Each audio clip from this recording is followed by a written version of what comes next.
good evening, and welcome to this edition of A Walk Down Memory Lane. I'm your host, Earl Baston.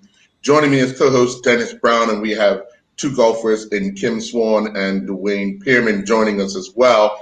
Tonight we'll be talking golf, Dennis. I know you had a little track and field background. You got a football background. Got a slight little cricket one too, but golf. You have you tried?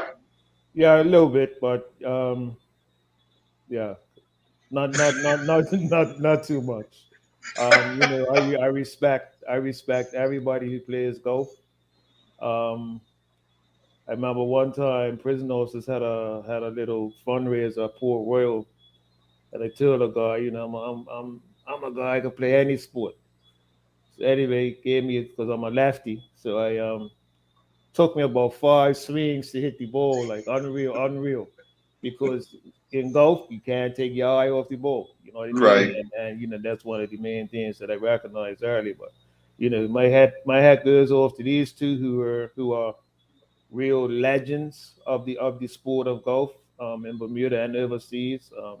So it's going to be good to for us to ask these guys questions on their journey, and I'm glad Kim's on his first time seeing him since Cup match. So I had to wear my Somerset He jersey. could. He had to go there, didn't he? Had to wear my Somerset jersey tonight. So it's a pleasure to have Kim on and a good friend of mine, Duane. The man Duane, Yes. like go way back, football days in Somerset. So it's going to be good to question him as well. So let me ask this question first off the bat because you two kind of teamed up together at a younger age, represented Bermuda in '93 at the World Golf Championships. Dwayne, just a little bit younger than Kim. What was your expectations back then of teaming up with Kim, and what was those conversations like being the youngster of the team? Well, it was nice. I mean, like I said, Kim is a few years older than me and has a little bit more experience than I did.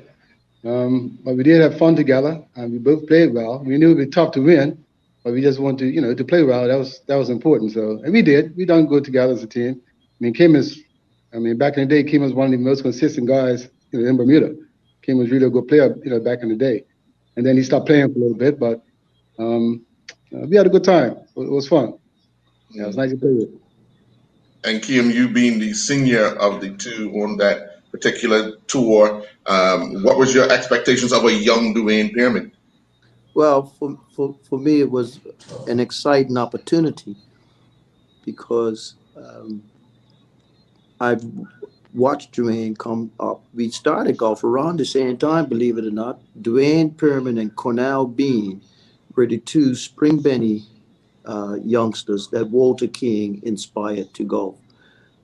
Myself and Glenn Simmons were the older ones.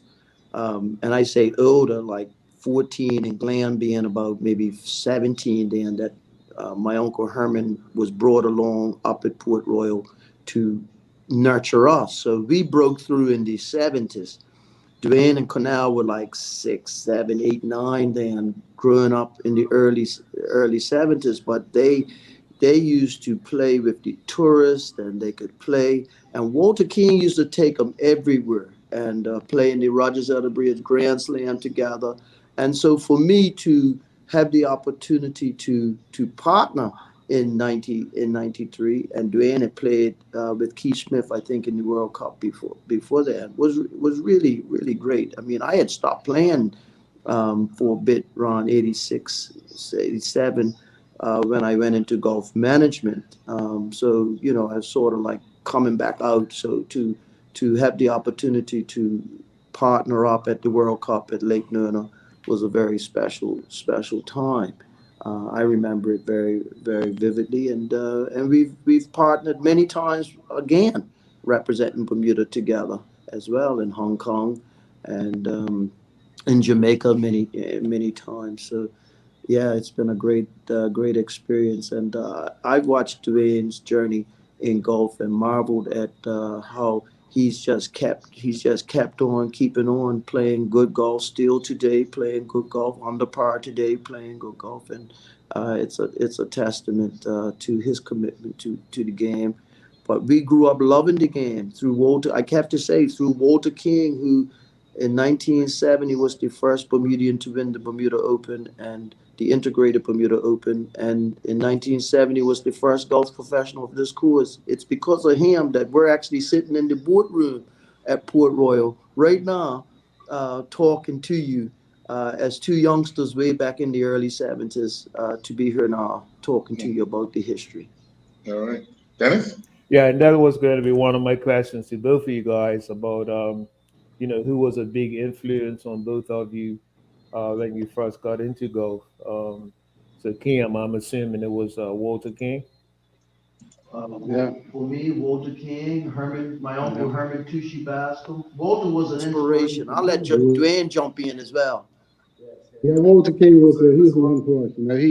He kept all you guys hanging around, Cornell Bean, myself, and there's a lot of other guys as well that just didn't stay into golf. But Gappa Wade, Brian Simmons, there's a lot of guys that was hanging around at the time, and Gregory Smith. yeah, Gregory Smith, Aaron Spencer, there's a lot of guys up at Port Royal. And Walter King kept us around. He had us working around here picking up balls, and I can say, back in the day, right now these guys are picking up balls with a ball machine. We had to do it by hand. I remember all of that. He'd tell us go in the putting green and putt for chocolates or whatever just to keep us around, and he'd take us on the course, go and play. So, thanks to Walter King, that's why Kim and I are here right now, He was a big inspiration to both of us. And Earl, if I can jump in, I have to say this, that it's 1971. It's September of 1971. And in September of 1971, Ralphie Frey, the cross-handed giant of golf, was 23 years old, got killed down at Jews Bay. In June of 1971, all we boys wanted to be like Frey. Frey was like cavalier, curly afro, racist Yamaha fast, was the low pro in the Bermuda Open, took us $800, didn't listen to Keith Smith and those boys who were going to England. He bought a Yamaha. He was married to my cousin. Dwayne, both and I had the relatives on both sides, the Anderson and the Swan side. Ralphie was married to an Anderson girl from up there at Hog Bay level, White Hill area. And he got killed 50 years ago this year. Brian Morris had a memorial golf tournament for him this year, which I was very honored to have written about his history. A lot of guys didn't know about him. He was cross-handed.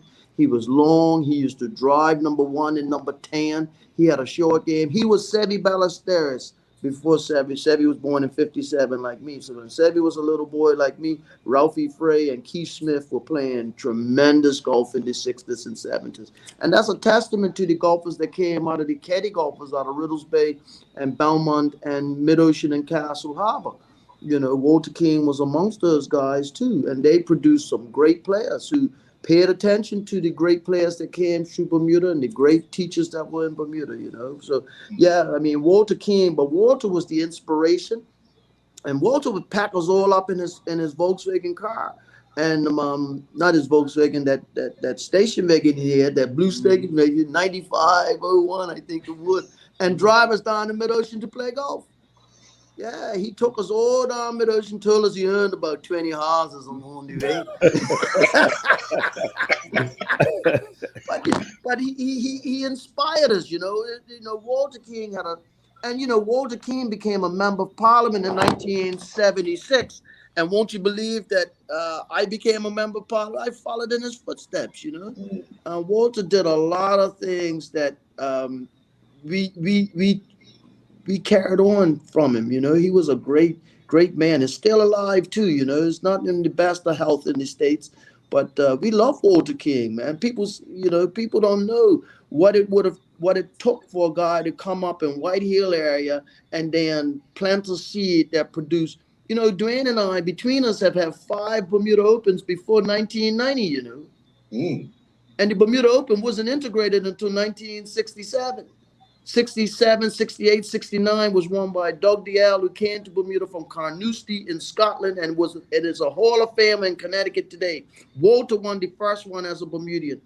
I won 3, Dwayne won 2. Dwayne won them in 89 and 91 or something like that.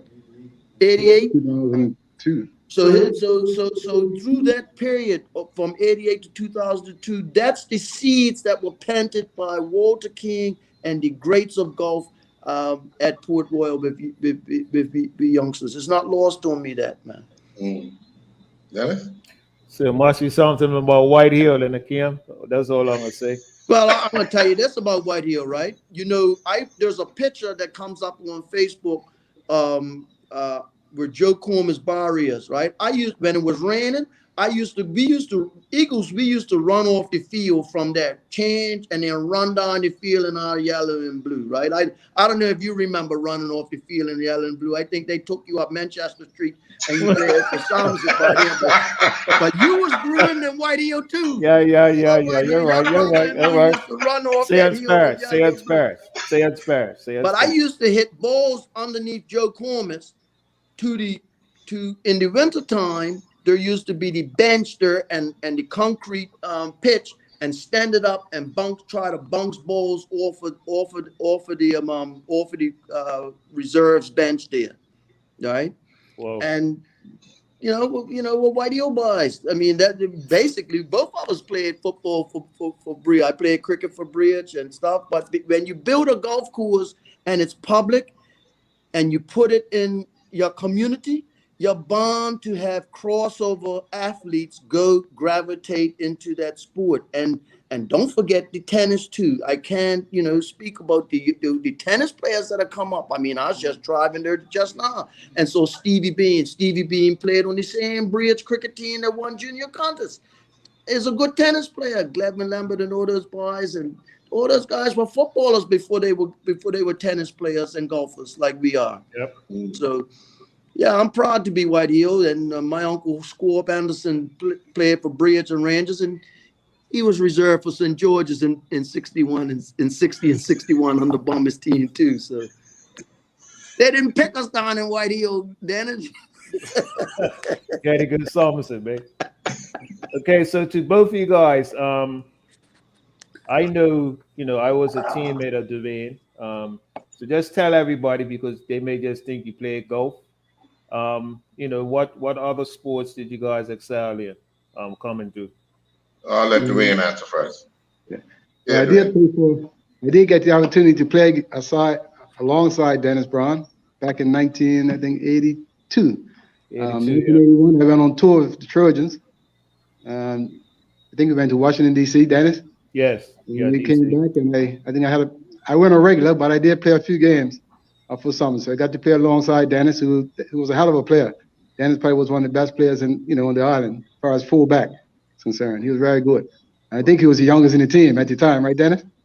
Not really. Yeah, I was too. I was. He was the youngest. And it was some good times, I came back, I played a few games for Somerset, and I think two guys got course me. I used to play left back. And never forget Gumbo Bean and Sammy Swan. The two that got past me. But Gumbo, he was tricky. He was very tricky. Gumbo and Sammy, yeah. Yeah, he was good. And I had a good time, and I never really got injured in football. I think one night playing against PAC, I don't think I ever turned him, and I think it's my name as well. What's his name? Shoot, Mike Deal. Got these long giraffe legs, and he got me. And it's the first time I ever got injured playing football, and I never came back. I said, you know what? I think I can get more out of golf than I could out of football. So I left him, and that was it for me. And never went back. And Mike Deal got me, but I don't think I ever turned him. But I got injured, and I said that was it for me. And I said, I've been playing golf ever since. 1982 it's been all golf. And actually, I did come back one more time. My son, I think it was the late 90s. My son had a little thing at his school. Father and son football game. I thought I was sharp. I was pretty fit. I was running and all that type of stuff. So I went and kicked his ball around the field, and all I heard was pop. And that was it. I just dropped straight to the ground and pulled a hamstring. Never done that before in my life. And, I was golf for 3 months, but that's my story of football. But I had some good times playing football. Though. It was nice. It was fun. But I'm glad I did, go back into golf, and I've been playing steady since 1982. I haven't really taken a break, and I've had some good times. Golf's been good to me. I've been traveling all over the world, met a lot of nice people, and played some nice golf courses, and played in the World Cup 3 times and the Downhill Cup, and had some good times in golf. So I can't complain. All right. Well, we're going to take a quick commercial break, and when we come back, we'll have more with Kim Swan and Dwayne Pearman. We'll be right back. With perfect timing for the height of the summer, Greenhouse Bermuda brings us the island's newest iced tea, Newman's Own Organic Iced Tea in a kaleidoscope of delicious flavors. Most shoppers have seen Newman's Own in the condiment section, recognizable due to the founder's caricature prominently featured on the label, and many pick it up in the knowledge that 100% of the profit goes to registered charities. Newman's Own offers us a new refreshing thirst quencher. Try raspberry, lemon, peach, and passion fruit organic Newman's Own iced teas. Lindo's, why go anyplace else? My inspiration to write this book has to do with empowering. I want people to understand what it looks like when you are in a position when you don't have the tools around you. If you know me or don't know me, the game, the beautiful game of football, soccer, is and always was a way out.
Welcome back.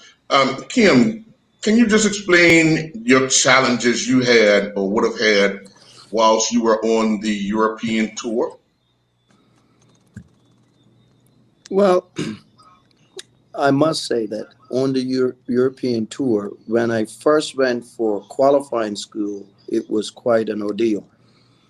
And I always give thanks to John Paramore and George O'Grady, who ended up being the head of the tours, Tour Enterprises, and Paramore just retired. Both of them recently retired in recent years. They were tournament directors, and I was not allowed to enter Portugal in November of 1980. There was immigration changes.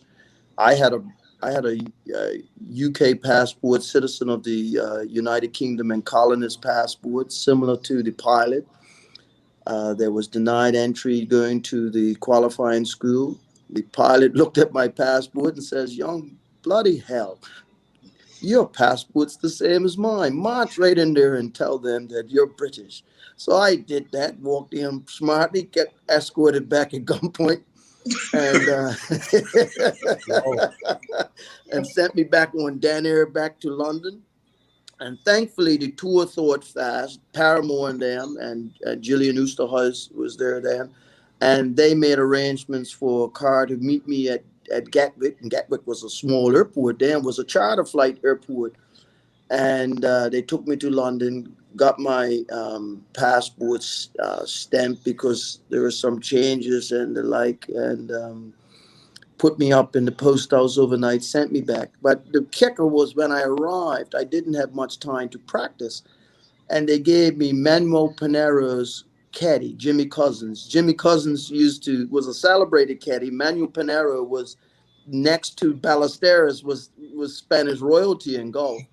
And Cousins was an Englishman driving around Europe in a Jaguar caddying for Pinero, living the good life. And he caddied for me, and I went to qualifying school. Actually, I was in the top 3 or 4 going into the last round, and sort of stumbled in and finished 12th. The last round I didn't play that well, but I got my card comfortably. And that was very difficult, because what I found out was that during that time I was profiled a lot at airports. So at airports, it got to the point when I in France or Italy or whatever, I would just walk to the police station and put my passport there. Well, what you here for? I said, because I'm going to get sent here anyway. And that was a bit unsettling for me, but otherwise than that, I certainly had good experiences in Europe as a player, and I had made some good connections with. I used to play a lot with the South American players and Spanish players and the Irish players a lot. I mean, Ronan Rafferty, Eddie Pollan from Ireland, Vicente Fernandez, who used to also mentor Sevi, was one of my mentors down there out of Argentina. Manuel, and a lot of the players there, and a lot of the Spanish players, like Bermuda, were former caddies, so they were very cordial to me, and although we had a language barrier, golf was the universal sport, is the universal connector, and we knew we had similarities, and so our games were very similar. We were creative players because growing up in windy conditions, and you learn how to adapt very easily. And I guess, when I went there, I was able to adapt because I had played I had some ordeals in America, which I think prepared me to go to Europe. I advise all young Bermudians to get out of Bermuda and stay out as long as possible. I came back and went into management after 3 years on the tour. Took money to stay out there, and I just tell them, go and stay until your heart is content. And but I'd always aspired to be a professional athlete. I was a footballer before I was a golfer, and it's no surprise to me that I ended up in Europe because I wanted to take Peter Bonetta's job when I was 11 years old, when Randy Horton coached us at Barclay. I wanted to play for Chelsea, and the headquarters of the PGA moved from Knightsbridge to Wentworth, and it's not at the same time I ended up being on the tour. So the Lord works in mysterious ways. He takes you where you think you're going to go, but sometimes he takes you Harbour Road and you think you're going South Shore. Mm-hmm. Dennis? Yeah, to Dwayne. So people may not realize what it takes to be a golfer pertaining to fitness. How important is fitness to a golfer, like to a top golfer? Fitness is very important. You don't have to go in the gym and lift weights and all that stuff, but it's important to stretch, walk, cycle. And that's what I do. I don't lift I don't lift any weights, to tell you the truth. I think it's good for your mental aspect in golf. Like I said, you don't have to do a whole lot, but as long as you do something, I think it would help your golf tremendously. I've always done something. When it came from soccer to golf, I was always keeping myself in a little bit of shape. And I think in any sport, exercise will help you, whether it's tennis, golf, football, whatever it is. Exercise is very important. So how about somebody like Tiger Woods, I think, who took it to another level? Because here's a guy who went in the gym, did a lot of work in the gym. We always used to see him hit the ball further than anybody else. Now you got these guys coming nowadays, small guys are, hitting the ball over 400, whatever yards. You know what I mean?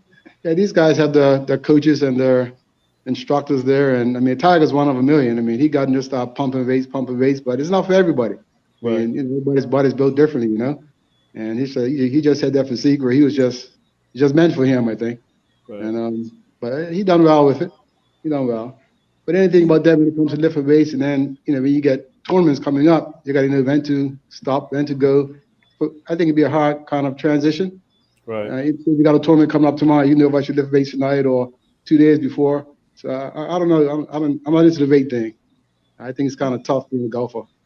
You can learn how to do it, but Tiger was one of them that done it really well. But I won't recommend it to everybody. Right. So Kim, how was fitness for you? Yeah, it's funny. I'm gonna bring fitness into the present tense because I've recently, in the last 10 months, picked up my trade again as a player. And anybody knows me knows that I was more rounded than square or rectangular, and I'm more rectangular today than round. And it's not about lifting. It's not about lifting weights. It's about being flexible. Tiger was driven, and Tiger rebuilt his swing over a 20-year period. If you look at Tiger, you'd look at the Tiger Woods, the young Tiger Woods, the Tiger Woods.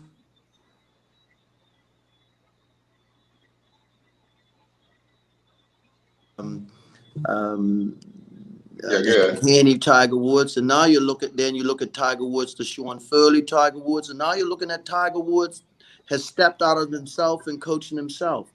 I'm kind of doing that myself, and I can tell you the one thing that's most important is flexibility. And I was blessed to have been taught by Herman Tushy Bascom, who was taught by Earl Anderson, who actually is both Dwayne and I's grandparents' first cousin. Andersons a very connected family with golf, and I can name you a number of Andersons, from Llewellyn Peter Tucker, myself, Dwayne, and many others who are from Anderson Ashtrack. But they taught us how to turn like you're in a barrel and be flexible like a Sam Snead and the like. And those type of swings can take you well into your 50s and 60s. Anybody that's bulking up and doing it, they can do it in the 30s and 40s. It's going to be hard on your body when you get 50. And when you start looking at the type of golf that Dwayne's been able to play, and now, he's a little bit longer than me, but I can use my age as a barometer. Flexibility is key. You have to be strong. You have to have strong fingers, strong hands. But you have to have your breath like you're running and the like. So the exercises that build your flexibility and that count the most are the ones that you work on, and you tailor it according to you cut your cloth according to the person that you are, and plus the fact today, if you compare, I'm a golfer of the 70s. I played collegiately in the 70s. Very blessed to have won 2-3 collegiate events for Troy in the 70s, which I don't think anybody had ever done. But today a youngster can look on YouTube. In my day, you had to have mentors from Argentina or Spain or Ireland, somebody to teach you. Somebody can go on YouTube now and learn about it, but it's not the same thing as being in the heat of battle.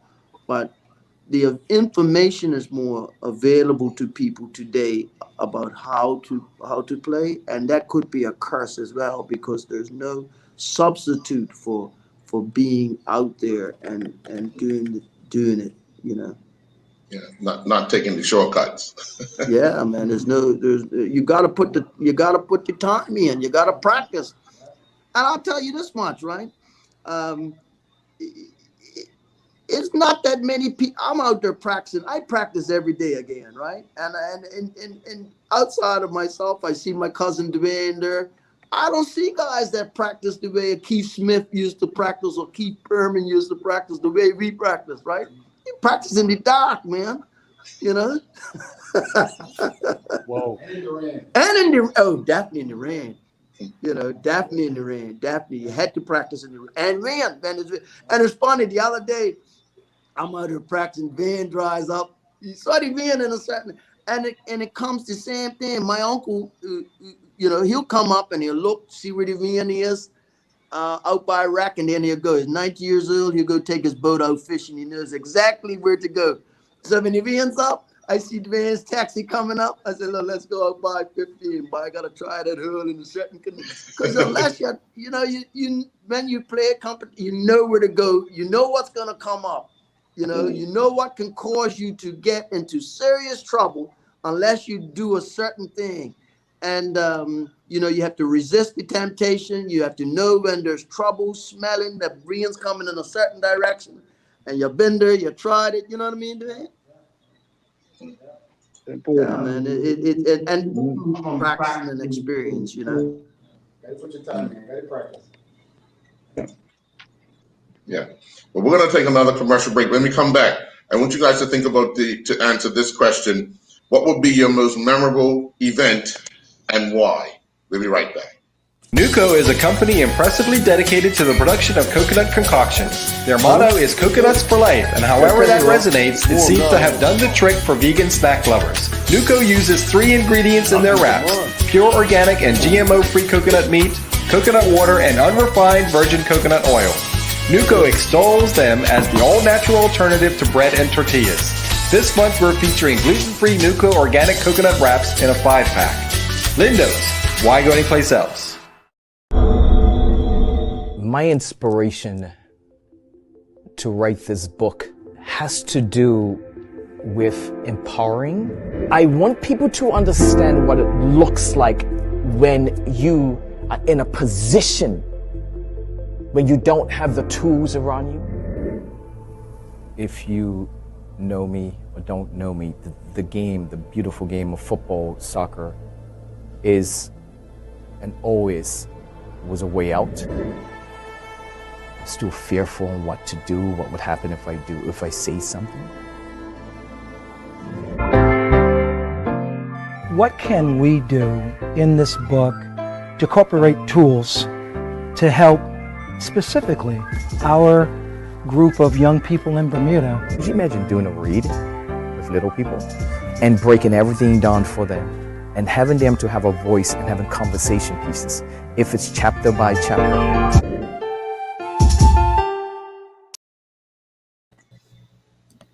And welcome back. Kim, I'll let you answer that first. Well,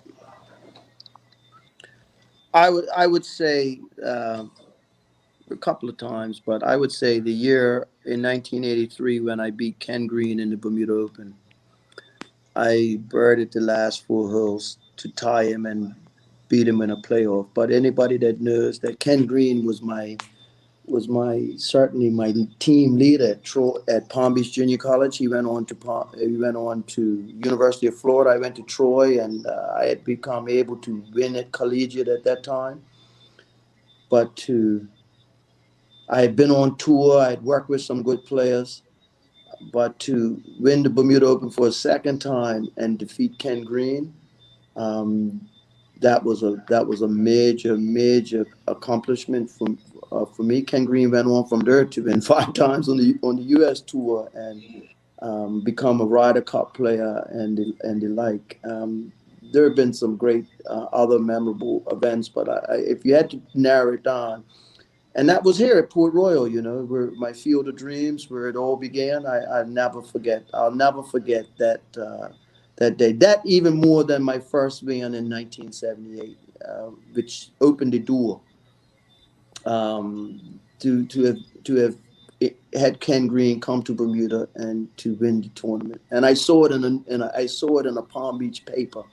And for it to be, and funny enough, I saw it in a Palm Beach paper in the 2000s. I didn't even know it was covered in the Palm Beach paper, that they kept following me boys as local boys from from Palm Beach County, And so that meant a lot to me to have been able to do that. Yeah. Dwayne? Yeah, I have a couple of them, actually. 1992 was Belmont Invitation that I won.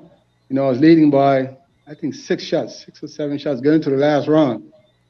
And coming to 18th, it was all tied. I hit my second shot on the green. I think I was about 13 feet away from the hood. I said, and I was tired. This guy's, this caught me up, and I'm kind of like, I can't go no further. I said, I got to make this putt, he probably would have beat me in the playoff because I was kind of mentally done, and he was gaining momentum. And I ended up making a putt to win. So that was a big thing for me, if I'd have missed the putt, then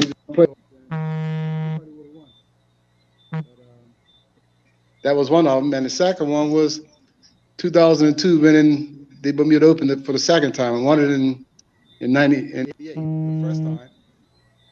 And then I won it again in 2002. So it was like 14 years later. I thought that was a big accomplishment, doing that. So that's my two claim to fame there. You know, I was really happy when the Bermuda Open for the second time. Right. Okay. We haven't had it. Dennis? Yeah, to both guys, how important, and ironically, Devane talked about something mental. How important is mental toughness? Let me talk about golf and when things begin. How important is mental toughness to you guys? We'll go back to Dwayne. It's a big thing in golf. You know, coming down the stretch. I mean, you know, and that just comes through practice and playing a lot of tournaments, and you just learn how to just get tough. You know, and it's really important though, mental toughness. I mean, you can't beat that. If you got that mental toughness, you know, your game don't have to be 100%, but if you're mentally tough, you know, you can get by a little bit. You know, it really help you along. And Kim? Well, I was very blessed, and I was able to win in 1979 the Northeast Louisiana Intercollegiate. Legendary coach Mike Griffin, who had already coached 2 national championships for Troy, later went to Auburn, actually coached the Auburn team for 25 years, had come up to me and says, "I got to get inside your head, son, and I'm taking you to national championship." And he took me and he worked on how I thought and how to think the ball in the hole. And I just ran away and hid. I shot a school record as 7 under par in Monroe, Louisiana in 1979.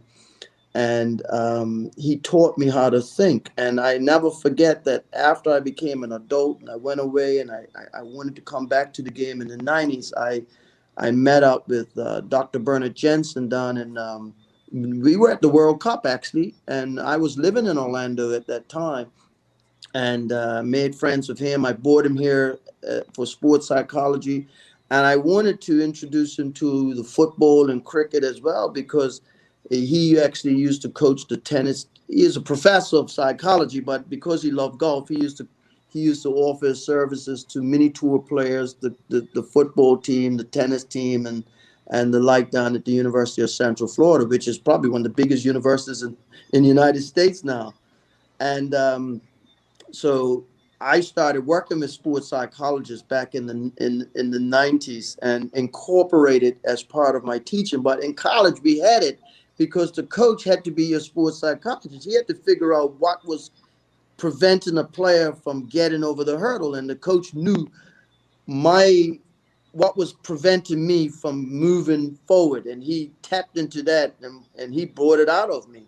And then as an adult, I had to go seek somebody out to teach me how to do that. And to boil it down in a nutshell, it's learning how to focus, and they teach you how to focus, how to get in the zone.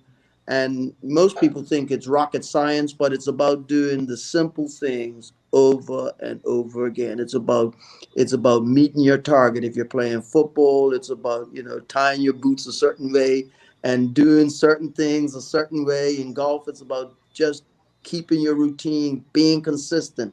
And then you find yourself, you know, getting that mojo, getting that momentum. You know, they teach you how to do it. But there are certain players that can do it more naturally than others, and there's certain players that have to work at it. You have to know which one you are. So sometimes you have to seek out help to get it. Today, these players golfers walk around with all types of coach this, coach that, coach that. You had it in college. When you became pro, you had to understand it and do it on your own until you made enough money to do it. You see these young girls that just won with the finals in tennis. You know, the qualifier had a team. Well, I went through qualifying back in the 80s on the European tour. You didn't have no team until you start making some money. You know, so now they make a lot more money just being a qualifier. There's a lot more lucrative professions out there, and so they have these teams. But if you listen to their interviews, they're all talking about the process, how they do the same thing, how they stay in the moment, how they don't get ahead of themselves, and all those types. And that takes training. and training regularly and your diet and your exercise, all that forms part of the sports psychology aspect of being at the top of your game in sport. You have to be consistent, and that's what sports psychologists teach people who lose their way, how to be, So the mental side of the game, when I went to America in 1976, Mr. Dr. Abel from the University of Miami, his son won the Orange Bowl in the '74 when I played. He says it's all about from here to here, 6 inches between your ears. That's where it's all played, son. It's just 6 inches between your ears. You get that, and then you got a chance to play this game. And nothing has been more true than that. Dennis? Yeah. Before I get back to Dwayne, Kim again, you had a very sterling collegiate career. I was reading up. Give us a brief synopsis of what you achieved as a college golfer. Well, in junior college, I must say, in junior college down in Palm Beach, Florida, we were the strongest conference in America. I mean, the strongest state in America. Only 2 teams from each state can go to the national championship. Well, when I went to Troy as a junior, the one of the top teams was in Alabama. Well, we finished 4th in the state of Florida with Ken Green, who was recruited top at that particular time. So playing for Palm Beach against Brevard and Broward and Seminole and Manatee, it had players do all the top schools were recruiting. We were playing against some good players down in Miami and Fort Lauderdale and up in Port St. Lucie and Polk and all around the state of Florida. And so I got a good grounding. And plus with Kenny, we used to play in all the top amateur tournaments. So, I played in the major amateur tournaments and against some of the great amateurs of all times in America, were Dick Horn and Jay Siegel and Vance Hafner and Bobby Clampett, and in the 70s. So I was moving with as a freshman and a sophomore. I didn't allow myself just to rely on the school to send me places. I had worked in the hotel, saved my money, and me and Kenny Green met and played everywhere.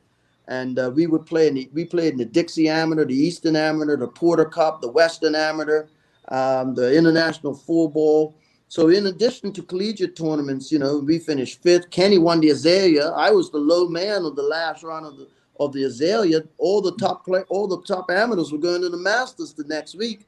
And, I was the first black guy to ever play in the Azalea. They heard my accent. They thought I was an English guy. So they invited me to the tournament. The pros said, "Oh, no, you better change your shoes down there. Houston, we got a problem."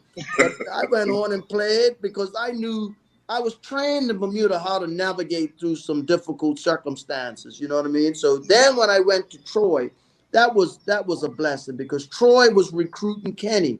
Kenny was my roommate. He was my friend. I went to Connecticut with him. We played all around America together in the top amateurs. So everybody was recruiting Kenny. But Troy wanted Kenny and got me. And in 1979, I was their MVP and won a school record at Northeast Louisiana, and we won the championship there. And we won a couple of team titles there. And then in 78 was the year I won the Bermuda Open for the first time.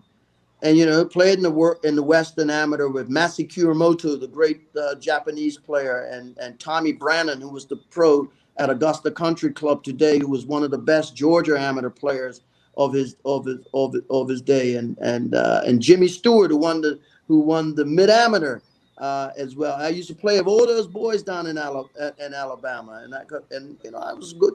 Went to the finals of the U.S. Open qualifying in Alabama in 1980. But junior college golf in Florida prepared me for that, and being Ken Green's roommate. But I got to tell you this: if it wasn't for Bob Clowan, a golf professional that came to Bermuda from Connecticut, and I caddied for him, And he asked me, he says, can you play? I said, sure, I can play. I said, I played in the Orange Bowl. He said, you did? He says, my son's playing there this year. I went there in 74. He said, hit me some shots. I hit him some shots. He says, how come you're not away? I says, I'm trying. I wrote to a couple of schools, Valencia, Chipola, right? Lake City. I can't get in. And he said, I'll help you. I said, yeah, right. Well, I got a letter from the Palm Beach Junior College in like January. Joe Sanculius, a probation officer, was the golf coach. And the rest is history. He got me on that golf team. He didn't promise me a scholarship. I had money in my pocket. I walked on. I ended up getting some scholarship at Troy, at Palm Beach, but I got chance to play. I was a regular on the team. And I was the number one. Kenny Green was number one. Fallenstein, a local boy was like the number 2 player. And I was like the number 3 player, but I was a stock player on that 5-6 man team. And that gave me the ability to play.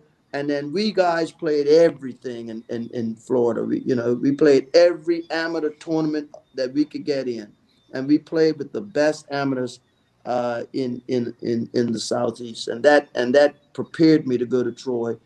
And then at the same time, I was representing Bermuda and Fiji and in the World Amateur. And then I represented Bermuda and Pinehurst in the World Amateur in 1980. And I turned pro that year, and then went qualified for the PGA Tour. So, and I stopped playing at 85. Really, I dabbled because I went into management. But if it wasn't for this connection at Port Royal, Walter King, man, he introduced me to the right people at the right time. He really did. Walter King was a great influence in golf in Bermuda. Unbelievable influence in golf in Bermuda. Mm-hmm. And Dwayne, take us through the process of now you being an amateur. Take us through the process of now you becoming a professional golfer. Now, how does that process work? You have to do courses. Do you have to win tournaments? How does that process go from being an amateur to a professional golfer in Bermuda? Did you hear that? Yeah. Something happened there. I'm sorry. No, I said, hard to hear you. take us through that process of now from being an amateur golfer to now you're looking to get your professional certification as a golfer. How does that happen? How does that process happen? Well, you have different class pros. You have guys that just want to work in the shop. You have guys that just want to teach. You have guys who just want to play. It's different class pros. So coming from an amateur to a professional, some guys go away to school and get certified. My process was pretty easy coming through. I didn't go to school overseas, but I went to Frankie Rebane in 1986. And as his apprentice, and he put me through, and I turned pro 1986. Like I said, there's different processes you can go through. So some guys go away to school and get certificates, and they don't want to play golf. They just want to teach or just want to work in the shop. So it's different, it's different class pros. So you can go A class pro, B class, C class, playing pro. So it's different ways, but I'm like a playing professional, A class professional as well, but I like to play. So in every tournament you play in is like a purse. There's a purse in that tournament. Yeah, it is. Yeah, all the purse. pro tournaments. Okay. Yeah. I can't hear him on mine. Well, we're going to take one more commercial break. When we come back, we'll have more with Dwayne Perman and Kim Swan. We'll be right back. With perfect timing for the height of the summer, Greenhouse Bermuda brings us the island's newest iced tea, Newman's Own Organic Iced Tea in a kaleidoscope of delicious flavors. Most shoppers have seen Newman's Own in the condiment section, recognizable due to the founder's caricature prominently featured on the label, and many pick it up in the knowledge that 100% of the profit goes to registered charities. Newman's Own offers us a new refreshing thirst quencher, dry raspberry, lemon, peach, and passion fruit organic Newman's Own iced teas. Lindo's, why go anyplace else? My inspiration to write this book has to do with empowering. I want people to understand what it looks like when you are in a position when you don't have the tools around you. If you know me or don't know me, the game, the beautiful game of football, soccer, is and always was a way out.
And welcome back.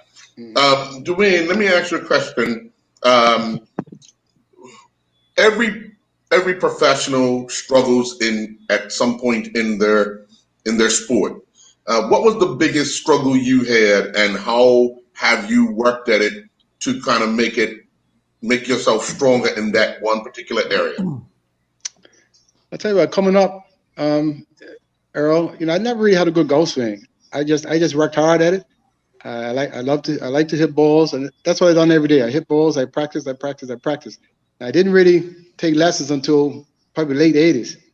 I had a couple of people give me a few tips here and there, like Alex Crofton and Walter King. They gave me a couple of tips, but not really gave me a lesson. And so I was pretty much self-taught coming up. And I just worked hard. I struggled with my swing for a lot of years. A lot of people don't know that, but I did. I just had the will and the power just to keep going, And I think I was mentally tough. Most of these guys, they probably hit the ball better than I did. But I just worked hard. My short game was really good. Like I said, I just practiced hard. And my short game was so good. And I can hit 8 greens and shoot 67 to 66. And, where it's different now, where I can hit 13 greens. I might shoot even par or 1 over. So, right. I was mentally tough back then. And I just worked hard. And I love to practice. What about you, Kim? What was your struggle, and how did you kind of address it? Yes. I used to hit a lot of green.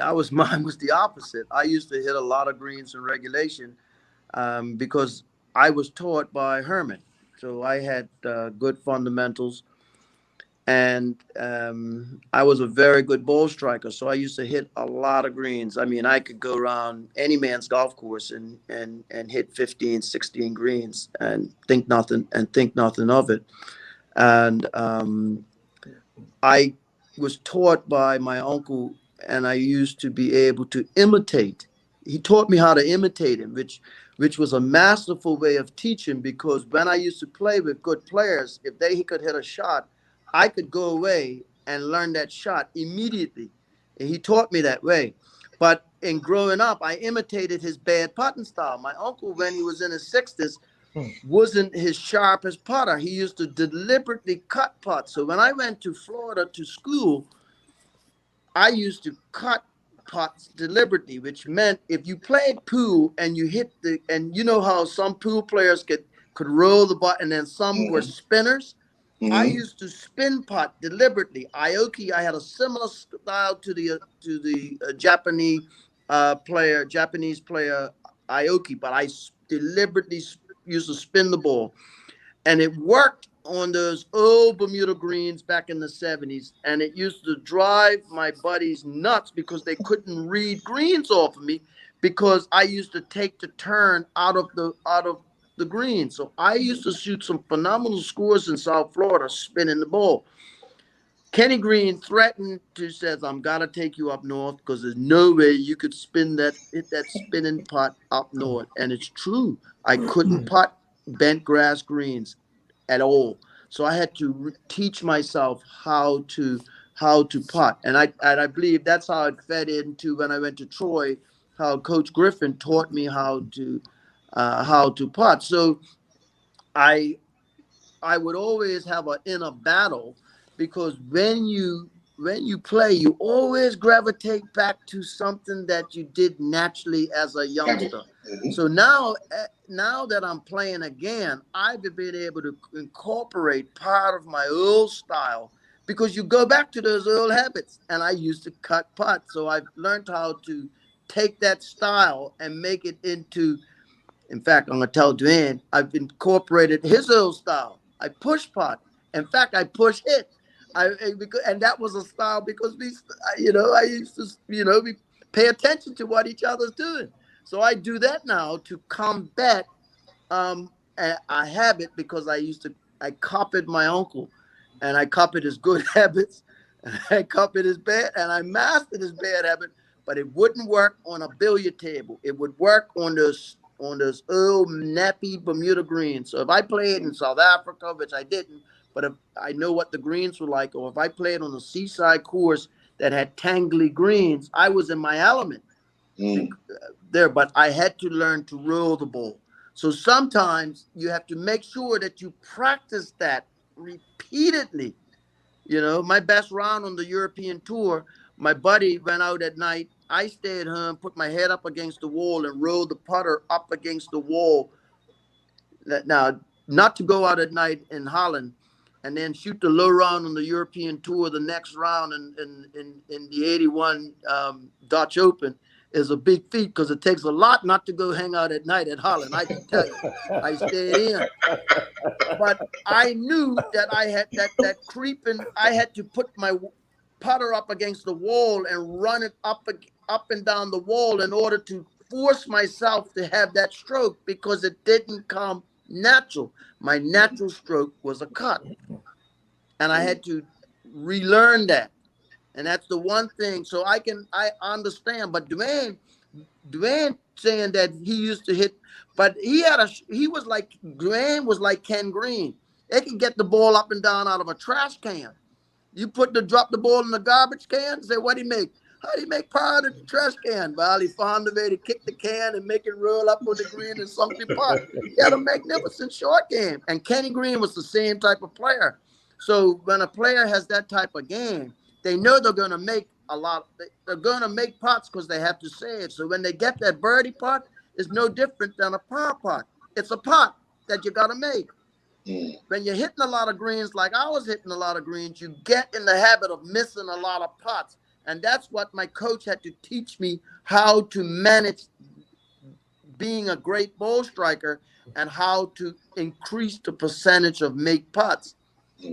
A guy that misses a lot of greens makes a lot of putts. And a guy that makes a lot of putts shoots more lower scores. I had to be taught that. Dennis? Okay, I'm gonna put both of you on the spot. I don't want no modesty, nobody being modest. In your heydays, when now going into a playoff between Dwayne Perman and Kim Swan, who wins and why? I'm gonna let Kim answer that first. We'll let the senior guy answer first. Who wins and why? All right. Playoff between Kim Swan and Dwayne Perman, who wins and why? Well, I have lost a playoff against Dwayne once. Ooh, I did lose a playoff against Dwayne. It was a match play tournament down at Belmont. We went about 5 holes, and I hit the green, and he went in the bunker. That critter got it up and down. Remember that one? You don't remember that one. You remember that one? Yeah. So there. But I gotta say this, right? We came in 2 different eras, and I'm a 70s. I'm playing now and I'm getting my game back, right? But my era is the 70s and early 80s. Dwayne's era is the 80s and the 90s, and he kept playing. I've come and gone, been in politics, come and gone. So it's different it's different. It's different eras from that point of view. But I'm gonna tell you what, in a playoff, I'm taking me, and I know in a playoff, he's gonna take him. Right? I'm not picking him for the playoff. I'm taking me. That's what I'm looking right? for. That's what I'm looking for. Hey, Dennis, I see a true politician, but he was I going all around the corner. Oh yeah. All right, well, Dwayne, who you taking? Well, he's taking him. I'm taking myself as well. That's it. Can I just say something on the last topic, girl? Sure. I was saying I had a lot of lessons in my day, right? Coming up from like 88 to like, let's say now. I've been to a lot of the top coaches in the world. And I can tell you the best lesson that I had was from this gentleman right across from me. And it was for free. And I was paying hundreds of dollars to these guys for lessons. But the best lesson I ever had was from Kim Swan. And that was 2 years ago. And I'm still working on it today a little bit. I think I've got it. It feels pretty good. But he got me back on the right track. And I thanked him for it. I told him thank you. You know, he really gave me a lesson that helped me a lot. It did. Because he knew I struggled with my swing for a long. I'm still struggling a little bit, but it's really a lot better than it was. And thanks to Kim. And Kim's a hell of a teacher, man. I'm an avid watcher, right? So, Kim, I've watched Dwayne play for a number of years. The one thing I see him do a lot is he folds over to his right as he swings. Am I right? Yeah, but that's what we worked on. But you know, I'm gonna tell you this, right? Dwayne always thought I reverse pivoted, but modern technology and YouTube now shows you that what golf with my Uncle Herman taught me the same way that a tennis player would be taught. There's the same drills for tennis and a lot of the same drills for tennis and golf. If when I watch those young women play tennis the other day, the serve, you're turning right in line with where the ball is. Well, Dwayne went there, so when he went back, he would reverse pivot because he was afraid to post up on the front side. And I was able to convey to him, because I started playing again, I think I was able to show him, but my stomach was still getting in the way. But now I don't.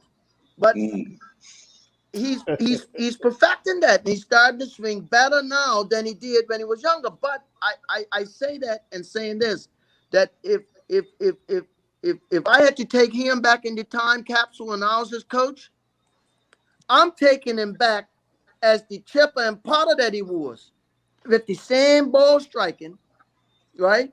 And just because he worked with a guy named Redmond, remember? He read with Redmond. When he had stronger knuckles, and Redmond was working with Azinger. And the balls were different, the VM was different, and the greens were different. And he could, and although he didn't think he drove the ball well, he could drive that ball low in that VM and control that ball. That's why his short game was in position to work for him, right? So working with him 2 years ago when he got the invitation to play in the Bermuda Championship was a dream for me, because I understood his game. And I knew that if I could convince him to post up on his left side and get his body out of the way, I could take his long flow and swing would work better for him, because then he could work it like the way Sam Snead worked it. His swing was long and flowing, but because he hung back, right, the momentum that he was going to get propelled him backwards in the opposite direction. Once I convinced him that he wasn't going to hit Alvin Calasaran posting up on his left, because that's what the old golfers worry about. They think that they're going to hit Alvin Calasaran. You know what Alvin Calasaran is, right? No. Alvin Calasaran is that shot that goes dead right. Boy got names for every shot. Oh, right? okay. He doesn't want to hit Alvin Calasaran, right? He don't want to square cut it to the boundary in the right. So he was always afraid of posting up on his left side. Every tennis player posts up on his left side, right-handed tennis player posts up on his right side, turns as wide behind them there and then springs off of the ground like a high jumper or a pole vaulter uses the pole. He's doing that now. And I'm happy to be able to convey that. But I did that in the 70s. I was taught that in the 70s by Herman. My uncle and Earl Anderson, those guys understood the swing. So that's why I say I'm a 70s baby. I'm playing now. I'm playing 70s music. I don't know when no juga juga ja ja. I'm hearing this stuff that so I can get in my old time groove back in the 70s. I'm sorry, I'm a 70s man. But man, for us, like I said, I and a lot of people don't know that family is important for all sports, cop match and cricket and stuff. Our mothers are first cousins and our fathers are first cousins, right? So next to my brother Darren, right, the same Swan Rattray family on the father's side, and the Anderson Zul family on the other side. I just happen to know the family tree. That's where the golfers come from. Sorry, Swans and Rattray. Golf's coming from the Andersons. Final question, Dennis? Yeah. So my final question to you guys is because you talked about mental toughness.